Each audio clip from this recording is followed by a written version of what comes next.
بسم اللہ الرحمن الرحیم۔ السلام علیکم ورحمۃ اللہ وبرکاتہ۔ ناظرین، آج ہم آپ کو نیا کپڑا پہننے کی دعا کے بارے میں بتائیں گے۔ نبی کریم صلی اللہ علیہ وسلم کا ارشاد ہے، جو شخص نیا کپڑا پہن کر یہ دعا کرے اور پھر پرانے کپڑے کو صدقہ کر دے تو زندگی میں اور مرنے کے بعد اللہ تعالیٰ کی حفاظت اور اللہ تعالیٰ کے چھپانے میں رہے گا، یعنی اللہ تعالیٰ اسے مصیبتوں سے محفوظ رکھیں گے اور اس کے گناہوں کو پوشیدہ رکھیں گے۔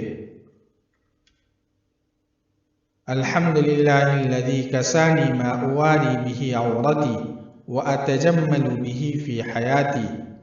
ایک مرتبہ پھر سن لیجئے۔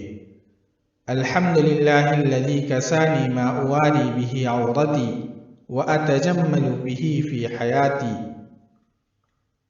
ترجمہ: اللہ ہی کے لیے سب تعریفیں ہیں جس نے مجھے کپڑا پہنایا جس سے میں اپنی شرم کی چیز چھپاتا ہوں اور اپنی زندگی میں اس کے ذریعے خوبصورتی حاصل کرتا ہوں۔ اس ویڈیو کو ثواب کی نیت سے زیادہ شیئر کریں۔ والسلام علیکم ورحمۃ اللہ۔